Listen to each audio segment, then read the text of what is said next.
我做了8年的事业，因为这份事业，我任性冲动，伤了妈妈的心。不要做生意了，做小笼包生意了，做小笼包真的很辛苦，听妈妈的话好不好？不行，我一定要做出来。你是大学生呀，妈妈让你这么辛苦，大学生也能做出来的。直到跌入低谷，我才知道我的后盾一直都在的。妈妈，谢谢你让我做小笼包。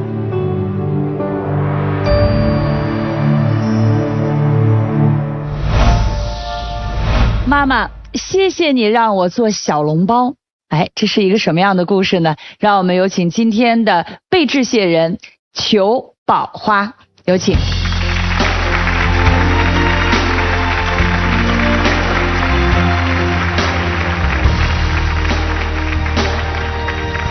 欢迎您，跟大家打个招呼吧。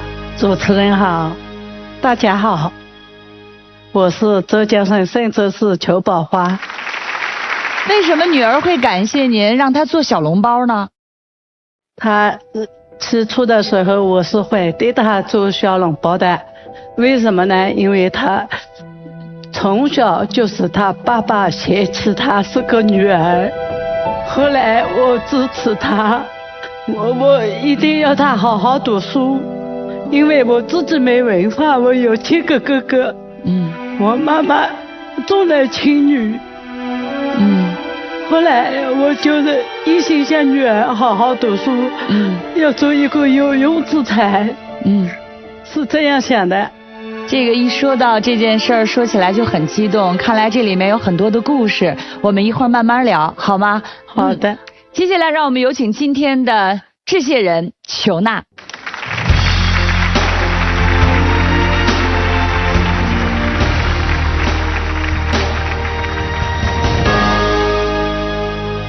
大家好，主持人好，我叫裘娜，来自浙江嵊州，今年33岁。欢迎您，请坐。你是跟妈妈姓是吗？不是，我爸爸也姓裘。哦，正好这个爸爸和妈妈是一个姓是吗？是的。你是很喜欢做小笼包是吗？一开始是不喜欢，但是现在是很喜欢了。啊，那妈妈支持你做小笼包这件事这么重要吗？很重要。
吃好穿好。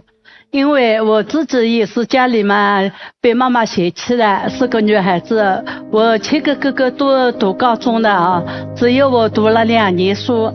我读书的很好的，老师来教过几次，校长来教过几次，就是我妈妈要我去山上割猪草啊，一年养个4头猪嘛。我家里条件好起来了，我哥哥都可以上学了呀。那个时候我到晚上偷偷的看哥哥做作业，我有的时候跑到学校的窗户上去偷看偷听。你没有跟妈妈讲过吗？你说妈妈，我挺想上学的。那时候您不是说学习成绩也挺好？说过，妈妈就是不肯呀。妈妈说哥哥要娶老婆的，要娶嫂子的，没文化娶不到老婆的。女孩子没文化是没事的，反正嫁得出去的，是这样说的。那个时候就是我妈妈以前的老师，现在我认识。然后她上次跟我说起来，她说你妈妈是很会读书的，还好你出息了，不然的话你真的对不起你妈妈。因为他们会经常去我妈妈家，就是被迫辍学的时候，那老师就去家里面跟我外婆说做思想工作，3次进去，外婆不同意。就是妈妈那个时候也是重男轻女，对，所以那时候你会觉得自己很委屈。等你有了女儿的时候，你不会让女儿再去受这些苦。对，你会让她做家务吗？干农活吗？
纯，我什么东西都可以放弃，哪怕家产也不要，老公也不要，只要女儿。净身出户，只带着你。对，那你带着他应该挺难的吧？对啊，开小笼包店，这可能也不是件这个小笼包店啦，本来是朋友家开的，朋友知道我的难处嘛，他便便宜宜的让着我开的，那个钱啦就先被我欠着的。妈妈那时候是一个什么样的工作状态啊？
那时候考上大学，我们又面临着没钱，因为一年的学费加生活费要3万多，艺术生比较贵嘛。然后我也是听我妈妈的朋友前段时间跟我讲起来啊，他说你现在有出息了，但是你不要忘记你妈妈。然后他跟我说，那个时候妈妈跪下去问人家借钱，给你借学费。那个时候就是我一个朋友嘛，他自己女儿也在读英语大学啊。我去问他借钱，他家条件最好，他说你什么时候还不起的，不要让你女儿读了。我说一定还得起的，要让他读的。我后来跪下来问他借，他借给我的，要我借那当欠条啊，我一直没有告诉女儿，因为丢人嘛，我自己没本事嘛。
时候，有没有给孩子设想过他大学毕业以后，您想让他干什么？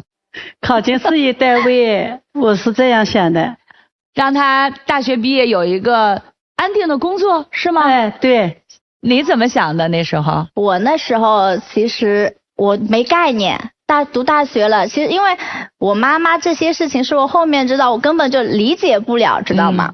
大学毕业就想着我去干活吧，找个好一点的公司。你去了公司啊？我去了一家上市公司啊，也是，然后我在里面做营销策划。哦，那也挺好的呀，这个工作。哎，我那个时候感觉很骄傲的啊。然后那个时候我经常出差嘛，经常到处跑，然后看到很多很多的小笼包店。但是我进去，我就问一下，你们是嵊州人吗？他们说是，因为我就特别亲切，出差在外碰到这样的，他们是打着杭州小笼包的。嵊州的小笼包很有名吗？对，你自己内心其实也会有一种特殊的情感在里面。对，然后后面我又辞职了，我又出来了。你上班上了几年？2年。那时候我还管整个企划部门。管企划部，在上市公司还算是有一定的职位，对，您的骄傲。我肯定很。他上了2年，他辞职了。对。他跟你商量了吗？您当时怎么想的？没有商量，背着的。背着您。那您知道了以后，您是什么心情？您怎么想的？那肯定我反对了。他要做小笼包啦，我就反对他了。我说女儿，你一个是大学生，被人家要嘲笑的啊，那这么没出息，做小笼包是没出息的。这是第一个，第二个真的太辛苦了，他就不让我干。各种别说是你妈，要是换我也替你妈想不通，我也不同意。然后我辛辛苦苦这么多年，我吃这么多苦，我开小笼包店，我跟别人借钱，供你上完大学。不进事业单位，进上市公司也挺好的。然后周周转转，你最后又回来要开小笼包店，那我当初供你干什么呢？就是可能就是一种执着吧。就小时候怎么说呢？妈妈种下了一个小笼包的根。我其实是觉得做小笼包是很苦的。那我自己在做这个事情的时候，我感受到了。我那时候是开门店的，总投资将近有40多万块钱。投下去以后呢，每天凌晨3点钟起床，然后去做小笼包去。这女儿要开店，你们2个这意见能统一得了吗？不知道，统一不了。我是开完店之后，我妈妈到发现了，别人跟她说你女儿开小笼包店了，你才知道。你们俩吵过架吗？因为这事儿？我是很生气的，我就不让她开小笼包。然后我妈偷偷的来，后面也是跟我说，偷偷的来看过我开的那个店，看我在店里忙碌啊什么之类的。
您那时候是特别不愿意让他成为你，对，但他成为了你。对，那个时候我感觉我自己留下一身病根嘛，我也不希望他留下病根，叫他身体健康、平平安安的过下去就好了啊。哎，那我问一下，你刚才说了，小的时候其实妈妈让你在家里基本上什么活都不干，你这怎么学会的做小笼包呢？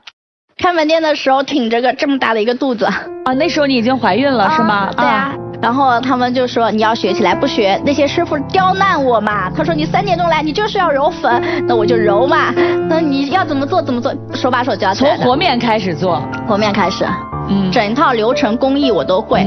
你学会了这一套的时候，是不是更能理解妈妈当年的辛苦？是的，我说我如果不做出点样子来，成绩来，我绝对不会回家的。对，我能够看出来你是一个挺有拼劲儿、挺有闯劲儿的姑娘。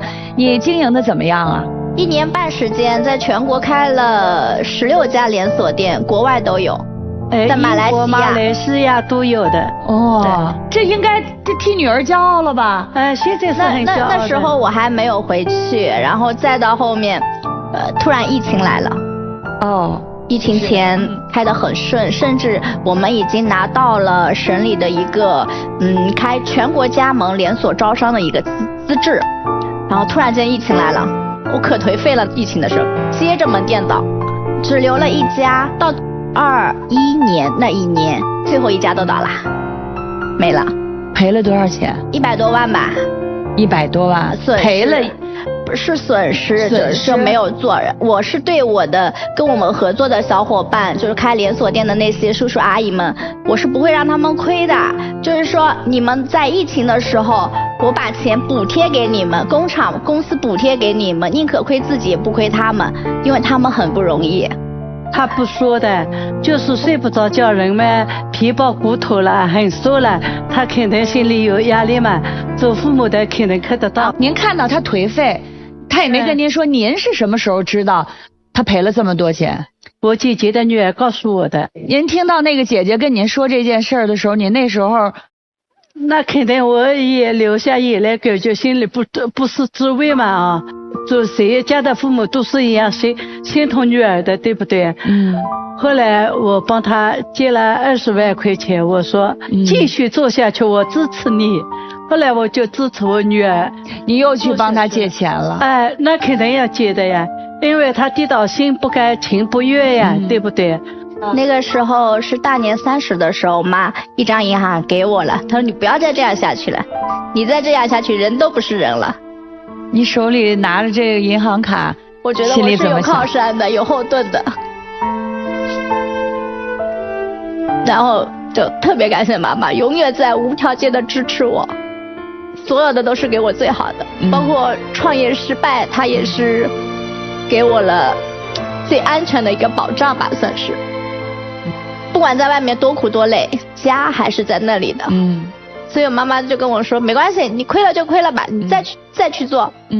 那后来呢？2021年吧，我把最后1家门店关掉了，及时止损。我做了1家小作坊，因为我看到疫情的时候，很多人是被关在家里没有东西吃，做速冻食品是应该是好的。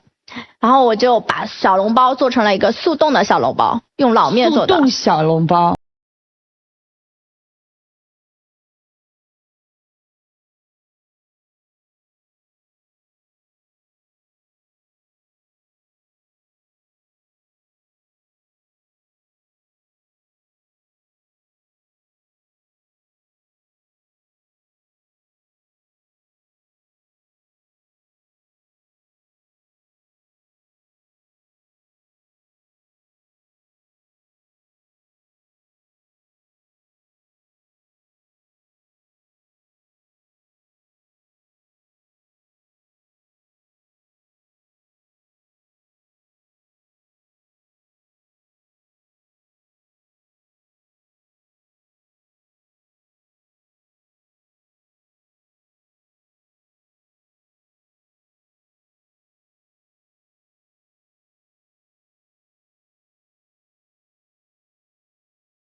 不能进它的肉吗？因为它的肉很贵，48块8一斤，就始终觉得好肉不做馅。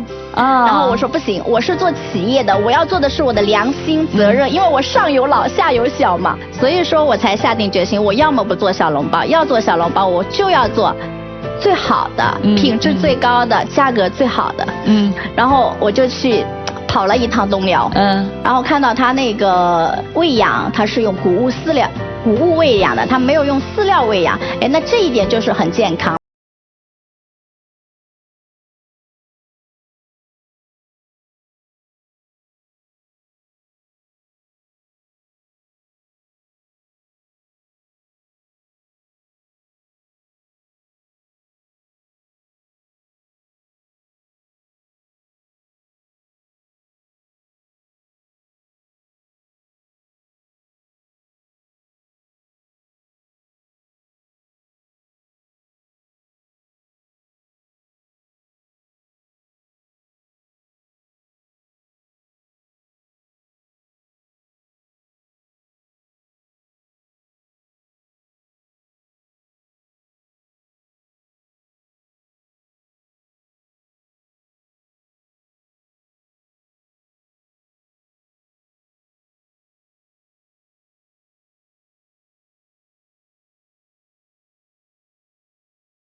我今天也带来现场了，可以请我们的主持人跟我们的嘉宾老师还有我们观众朋友一起尝一尝啊！来吧，我们拿上来。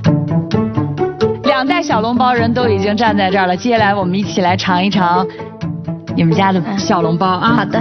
嚯，热气腾腾热气腾腾的啊！来，我们给大家纷纷尝尝，我来。3位老师。老面能看出来，就是你看到外面有些卖的是那种特别白、特别细腻的那种，就不是老面，老面就很筋道。你们纷纷吃啊！我们这小笼包可以你们扫2维码扫进去，你就可以看到很权威的一份证书报告，包括我们工厂的生产环境、送肉车怎么送来的，都很清楚的能看到。所以就是为了让大家吃的更加放心。这馅儿真实在啊，这么大坨。我们的肉馅有12克，皮是13克。我们讲究的一个是葱香肉鲜，饱满有嚼劲。哎，几位美食家尝完以后说说，好吃，感觉怎么样？香。因为我特别喜欢吃这种老面啊，然后嚼在嘴巴里面的感觉啊，就很实在，很筋道。这蒸的是速冻的吗？速冻的，就很像在店里面吃的现包的那种感觉。对，我们就还原了它最原始的味道，就是早餐店蒸出来怎么样的，你能拿回去以后吃到的是怎么样的。石老师吃几个了？我吃2个。没了，吃2了。好吃。我从妈妈那里接手过了，小小的种子发芽了。哎，白老师吃的怎么样啊？好吃，好吃，好吃。这我也得给我爸妈买点，反正我这个标准就是好的就给我爸妈运点回去。是的，是的。白老师刚才说了，说这里头这个馅儿，觉得特别的扎实。对，真一大肉丸。就像您刚才说的，肉香葱香。它特别好的有一种完美的这种结合。我觉得包括它这个面，子路说这个面就好像我们刚刚在家里蒸出锅的一样，就是老面发出来的这个面粉的口感和面香不一样。再嚼一下，它有后味有点甜甜的，还有猪油的香味。总之，一个字来形容这个包子，香。那么此刻观众朋友们可以打开手机的抖音搜索谢谢你来了直播间，那么此刻正有我们的同款商品，大家可以去选购啊。几位老师也吃了我们的包子了，也听了故事了，什么样的感受跟我们来分享一下吧。两位好，评委好。为什么裘娜开创了自己一个新天地？用你的话说，就是小小的种子开了花。为什么会开花？我觉得这个和你妈妈真的有很大的关系。第一，就是我们常说啊，父母的遗憾通常会让孩子渴望孩子来去替自己实现。你妈妈她没有得到作为一个女性的被尊重，她没有得到读书的权利，所以她把她这些遗憾都去放到了孩子身上，这是人性，我觉得无可厚非。还有一个东西是你妈妈特别重要的，再去面对她自己婚姻，她已经尽力了，但她依然没有办法去让这个婚姻变得更好的时候，她要保护自己的孩子，独自面对生活。我也绝不让我的女儿在这样的一种伤害当中苟且。这个对孩子的保护，这个我们说是勇气。还有一个很重要的东西，就是当裘娜从一个妈妈引以为傲的大学生，做了自己一生都想逃离的一份职业。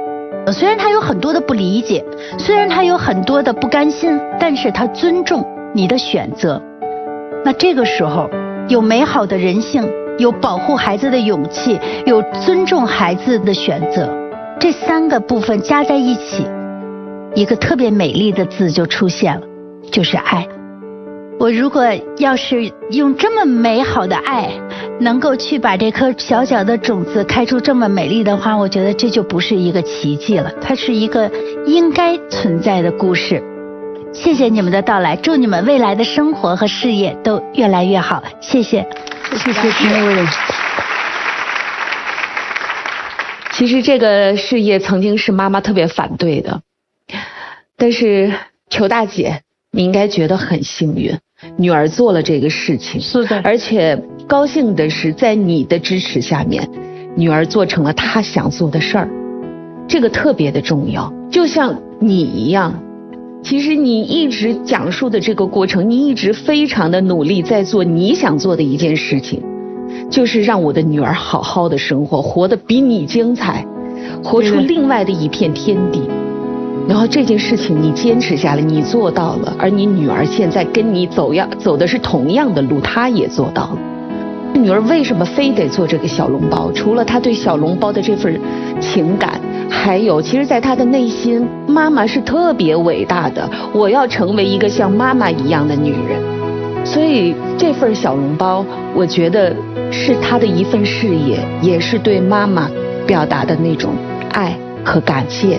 好的，谢谢你们来了，谢谢评委。两位好，本来以为是个女性创业的节目，后来发现没那么简单，本质上这是一个家庭教育的节目。你妈妈从小在那么一个氛围里长大，重男轻女，没有得到充分的关爱，但她努力的不让你承受这一切。仅仅是善良还不够，他还智慧，这令我无比的惊讶。在女儿身上拼命的让她读书啊，让她有良好的教育。你要记住，读书的游戏规则是面向所有人建立的最开放最公平的游戏规则。她身上有远见，不因为一时的苦难掐掉你获得更好前程的可能性。永远不要放弃他给你创造的可能性，那是火光啊！人必须有火光，越黑暗越渴望火光，越要捍卫火光，越要让希望继续，然后女儿身上就有了乐观，有了坚强，有了不屈不挠，有了咱们浙江商人身上那些令人感动的力量。这个时代属于这样的人。多说一句，小笼包我吃了仨，我最初尝到是香，后来我尝到了爱的味道，所以我有理由祝福你的事业越做越大。记住，要孝顺爸爸。谢谢你们的到来。谢谢评委，谢谢3位老师。接下来进入我们的谢谢你来了。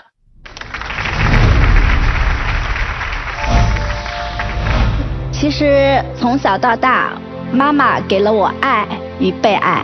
爱是妈妈教会了我去如何爱人，被爱是妈妈给我的爱，让我觉得我也应该去接受被爱的感觉。所以说这么多年来，我非常感谢妈妈。今天很郑重的说，妈妈，谢谢你让我做小笼包。宝贝女儿辛苦了。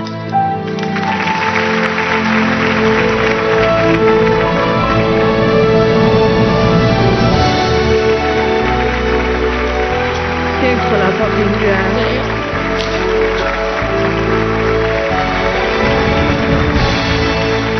今天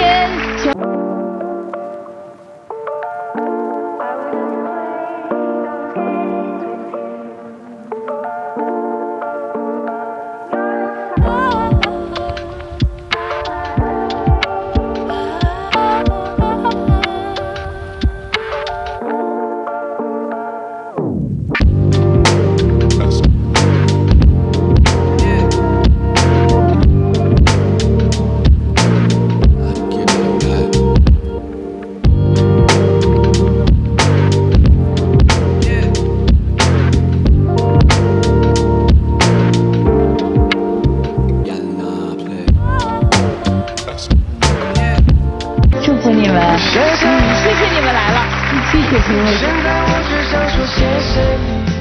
妈妈给了我爱与被爱，是妈妈教会了我去如何爱人。